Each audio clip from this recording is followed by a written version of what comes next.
In South Sacramento after two men were shot and killed inside a home. This happened around 4 o'clock this morning on McAllister Avenue off of Freeport Boulevard.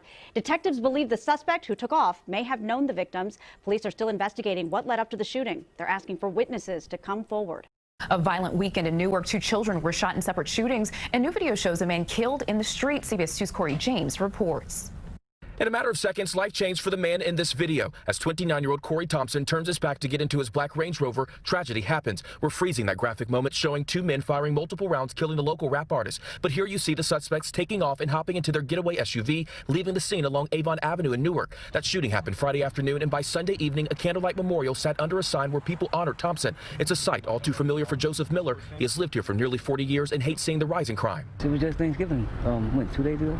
And it's like, y'all just forgot to giving thanks and then this happened. You know what I mean? So, I don't understand. Since Thompson was gunned down, there have been several shootings in Newark. Friday night, police say a 12-year-old boy was hit by a bullet while inside his own apartment on 17th Avenue. Then Saturday night, investigators tell us a 14-year-old girl was shot on 15th Street. It's extremely alarming. Sharif Amenhotep is with Newark Anti-Violence Coalition. His organization has spent years in countless neighborhoods working to combat gun crime. Now he is calling on more leaders and community members to step up and help. We can't say Black Lives Matter when the police kill us and be silent and quiet when we're killing one another. So Black lives has to matter to us here in Newark, New Jersey. Public Safety Director Anthony Ambrose and Mayor Ross Baraka were both unavailable to answer questions about a city not only plagued by coronavirus, but also crime. And Newark police are actively following leads on all cases. However, at this time, specific details on suspects involved are not being released. In Newark, New Jersey, Corey James, CBS 2 News. Back here at home, Metro Police are investigating a deadly shooting involving a teen in the Southeast Valley. This happened around 10 last night near Nellis and Desert Inn. Officers responded to the area and found a 17-year-old with gunshot wounds at an apartment complex there. They also found this man, the suspect, 26-year-old Ellis Neal, at the scene. The victim turned out to be a relative of Neal's roommate. He was taken to Sunrise Hospital, where he later died. Neal now faces an open murder charge. Police are searching for a gunman after a deadly shooting on Long Island. The shooting happened last night in Martin Luther King Jr. Park in Freeport. Police responded to a 911 call and found two men with gunshot wounds. A 21-year-old man died at the hospital. A 19-year-old is expected to be okay. A neighbor said they heard the shots and then found the victims in the park. One laying down, the other was cradling him, and he was just, saying, "Ma, he's not breathing. I need help. Ma, I need help." I just tried to reassure him, say, "Honey, the police are coming." A group of people were seen running away after the shooting. Police reportedly tried to get fingerprints off the cars in the area the suspects may have touched as they ran off. In Nassau County, one man is dead, another hurt after shots rang out in a park. And now the search is on for the gunman. CBS 2's Christina Fan joins us live from the scene in Freeport. Good morning, Christina. Good morning, Cindy. The homicide squad was out here for several hours Saturday in the park, and they actually just returned a few moments ago. The detectives seem to be scanning the ground, looking for any missing casings they may have missed in the dark. They are, of course, looking for the gunman who killed a young man while also injuring a teenager. Here is video of the massive scene last night. You can see detectives with the Nassau County Police Department near Martin Luther King Jr. Park on Stevens Street. Police arrived after receiving a 911 call about a shooting in the area around 4:30 Saturday afternoon. Once they pulled up, they found two injured victims. Paramedics rushed a 21-year-old man to the hospital, but he died from his injuries. Another 19-year-old was also rushed to the hospital, where he is currently in stable condition. Neither of the two victims' names have been released as police continue investigating. And of course, if you have any information about the shooting or who the shooter may be, you are asked to give the Nassau County Police Department a call. Reporting live from Freeport, Long Island, Christina Fan, CBS 2 News. Christina, thank you.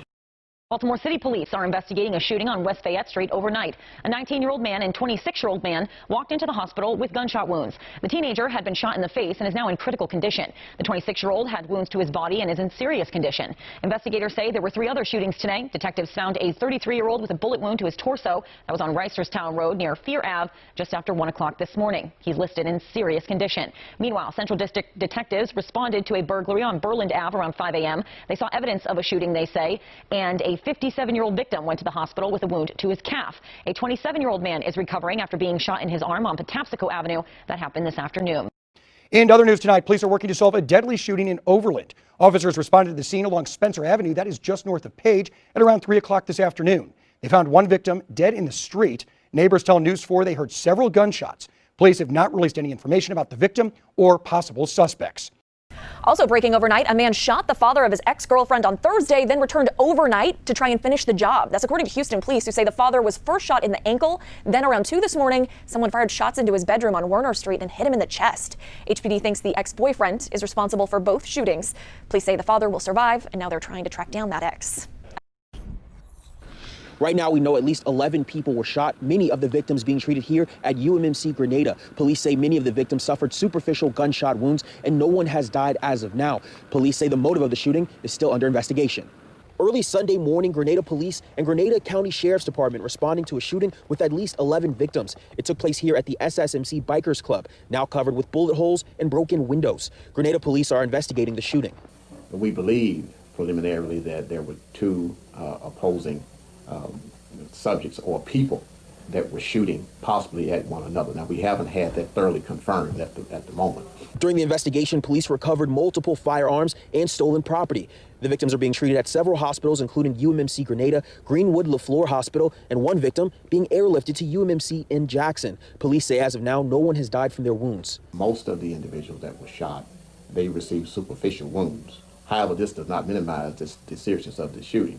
Neighbors of the club are still in shock. This happened so close to home. I still hate that it even happened to begin with. I hope the guy gets justice. I'm glad that they're okay. They did not deserve to get caught in between someone's ill mindset like that. That's evil.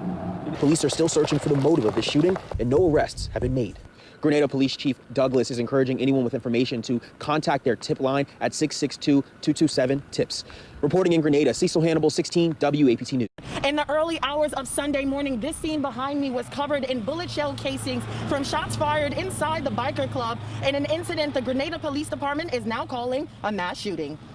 Officers with the Grenada Police Department and deputies with the Grenada County Sheriff's Department responded to multiple shots fired at the SSMC Biker Club on Highway 8 East shortly after 1:30 a.m. The victims were treated for gunshot wounds and later released, with 2 remaining in the hospital and possibly others. No deaths have been reported. The preliminary investigation did reveal that there was shooting that occurred on the inside, and then it spilled over into the outside of the building. And thus far, we have determined that individuals were shooting at one another. And we haven't made a determination whether some people were caught in a crossfire or intentionally shot at. According to Chief Douglas, no arrests have been made and penalties for such a crime have yet to be determined. I'm Deidre Briscoe reporting for News Nation in Grenada, Mississippi. A woman in southeast Portland was shot in both of her legs while inside her own home. Now, this happened in the Lentz neighborhood along Bush Street near 112th. Police officers applied tourniquets before taking her to the hospital. Her wounds are considered serious. Police have not made any arrests or released any information on a suspect. If you know anything about this shooting, you are asked to contact Portland Police or the Oregon Crime Stoppers tip line. People injured in a shooting in Leechburg, Armstrong County today. Happened just after 3 on Market Street. Victims taken to the hospital. So far tonight, state police are saying little about their investigation. In Kalamazoo, police are investigating a slew of shootings that happened over the weekend. At least one was deadly. The latest happening early this morning. Police say 3 men showed up to the hospital with a gunshot wound, one of them later dying. News 8's Whitney Burney joins us live from the newsroom to break down the details. Whitney. Well, Heather, violence in Kalamazoo started Friday afternoon with a teen being shot. That night ended in a drive-by shooting. While there were no serious injuries in either of those incidents, police now find themselves searching for multiple suspects in a number of shootings and a homicide. After a pair of shootings Friday, violence continued in Kalamazoo throughout the weekend. Police say Saturday around 7:40 p.m. they received a call about gunshots that ended in a car crash near East Kalamazoo and Walbridge. Officers say 2 cars hit each other after one swerved to avoid gunfire from a third car. One person was injured. Then this morning, another shooting. This time, one man lost his life. Police say they were called here near East Michigan Avenue and Harrison Street for a shots fired call around 2:30 in the morning. When they got here, there was no scene. Police say at almost the same time, a 30-year-old Kalamazoo man arrived at the hospital with gunshot wounds. Minutes later, 2 more men, ages 28 and 29, arrived at the hospital suffering from gunshot injuries. Police say the 30-year-old died at the hospital. The other 2 victims were treated for their injuries and at last check were in stable condition. Investigators have not released the names of those victims. They also have not released any information on how those victims are connected or if they're connected and what led up to the shooting. Tonight, police are actively investigating all of these incidents. Anyone with any information should give them a call or call Silent Observer. Live here in the newsroom, Whitney Burney, News 8. We have new information tonight about a chase that ended in a crash in downtown St. Louis. Illinois State Police say they attempted to stop a car wanted in connection with a shooting in Collinsville. The driver sped off and police pursued the car into St. Louis, where it crashed at Tucker and Locust. Police say all 3 suspects were taken into custody. And we begin tonight with breaking news. Shots fired at Davenport North Park Mall. Multiple law enforcement agencies have been on scene investigating what police say started as a verbal altercation. And News 8's Shelby Kluver has been there for us as well since this morning. Shelby, what are we learning? Hi, Luke. That's right. Around 11:40 this morning, 2 shots rang out inside this mall. Witnesses say it took place in the corridor around the corner from the JCPenney, around the Route 21 and Home Spa. I spoke to several store owners this morning who say they heard gunshots after shouting. I just got to my counter there, and I heard 2 shots, and I go down. I went down, and I look, nobody ran across the store. Store owners described ducking behind counters, fearing for their lives, as 2 shots rang out inside the North Park Mall around 11:40 this morning. We heard the shouting over there, the gunshot, and it was crazy. It was literally scary. Witnesses say it began inside Hibbett Sports, where 2 groups of young men ran into each other. Nearby store owners say one group then walked out into the hallway, where shouting began. Then the shots rang out in the mall corridor, one bullet appearing to hit the ceiling, and customers began to run. People running from that side towards the open gate, exit door, and just running. They were telling people, be safe, this is happening. Within minutes, there was heavy police presence. Davenport and Bettendorf police reported, as well as the Scott County Sheriff's Office. There is no word yet if anyone was hit by gunfire. Police canvassed the area for hours, even blocking in a black Chevy Impala. While several stores were shut down following the shooting, many opened back up after a few hours, and shoppers could be seen throughout the mall all day long. But some business owners worry this could be a huge blow to an already devastating year. Now that this happened, already COVID-19 hitting people, especially with the small businesses, it's going to be a big loss for us. Now, this is the second shooting to take place at this mall in just a few months. Witnesses tell us they saw a group leaving the mall, one person even tossing items into a bush, then returning to retrieve the items before they fled. Witnesses also tell News 8 police have security footage, pictures, and license plates of the suspects. But as of right now, we don't know of anyone in custody. We'll continue to keep you updated on this as we learn more. Luke? All right, thank you. Shelby Kluver there live for us tonight in Davenport. More police vehicles could be seen responding to another scene in North Davenport later this afternoon. Here you can see Davenport Police and the Scott County Sheriff investigating near the intersection of Scott Street and West 61st. We don't know if this is related to the shots fired call, though, at the mall. A man accused of a fatal shooting in New Bedford is now facing new charges. 18-year-old John Zell allegedly shot and killed a man and then shot a second man before firing at responding New Bedford police. Police say they were able to arrest him only when his gun ran out of bullets. The charges against him now include murder, armed assault, and carrying an illegal firearm. No officers were hurt. The second man Zell is accused of shooting remains in the hospital. It was a wild scene on Detroit's west side today. A man jumped off an overpass onto the Lodge Freeway to escape someone who was shooting at him. Part of the freeway at 7 Mile was shut down during the police investigation. Victor Williams has learned that man is expected to survive. Well, we're told by witnesses that this all stemmed from a car chase between 2 vehicles that ended up in a crash right here at this Michigan left. In fact, you can still see some of the tire marks here from where that vehicle jumped the curve. But here's where things get even more dramatic. We're told that to avoid catching a bullet, a man jumped off the side of this bridge right onto the freeway. Tonight, a 23-year-old man is in temporary serious condition after jumping onto the Lodge Freeway. 4:30 Sunday afternoon is when police got a call for what was believed to be a suicide in progress. That wasn't the case. Instead, it was a man trying to get away from someone in a black Jeep who was shooting at him.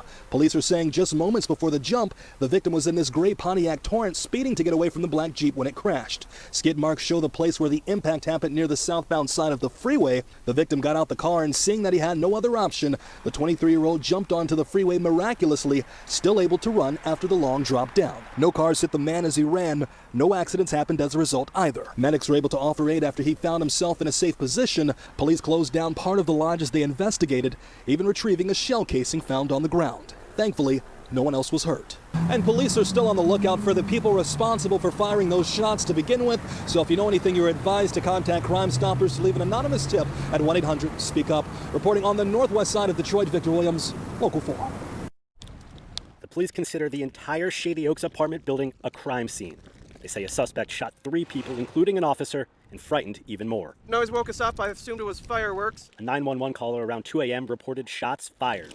Usually it's just a loud noise. It's not shots fired. It was definitely shots fired from a firearms. The responding officer immediately experienced danger. He was actually shot right in the chest. His vest protected him for the most part. He's got some injuries. It's definitely a wound, but we're very happy the outcome. The officer will survive. after a long night at Shady Oaks Apartments. Luke Sumblatt lives across the street. At 5 a.m., police came to his back door and asked to position themselves in his bedroom. Well, made it very real, I'll tell you that much. Before then, I was still thinking it was just some jerk sending off fireworks. A dangerous situation continued. Police tracked the shooter to a third-floor window and eventually sent gas into the apartment. 8 hours after the call began, the suspect surrendered. My wife and I are both exhausted right now. We just want to go back to bed. Going to bed is a sentiment many people have because police consider the whole building a crime scene. They evacuated it, displacing about 130 residents, and they're still working tonight to bring them home. Live in Albert Lee, back to you. All right, Aaron, thank you so much for the very latest and alarming night for sure. Well, Governor Walz released a statement about the shooting. He said, "Our thoughts are with the Minnesotans hurt in the shooting," adding that the situation could have been significantly worse. He also wished the officer who was shot a quick recovery. Good morning, Angela. Hartford police say that shooting happened at 514 Garden Street overnight. And yes, a 32-year-old woman was shot in the foot, but police were able to make an arrest a short time after. So we know that, again, this happened on Garden Street. And police say that when police arrived, the woman was conscious and she was alert. Hartford police were able to find a man who was suspected in that shooting, and they were able to recover a firearm and make an arrest as well. Hartford Police's Major Crime Division is now working to investigate this shooting. Now, police haven't released the name of the suspect at this point or the name of the victim, who, again, was conscious and alert and was just shot in the foot when officers arrived. But any new information that we get, we'll be sure to pass it along to you on air, online, and on the Fox 61 News app. Live in Hartford, Gabby Molina, Fox 61 News.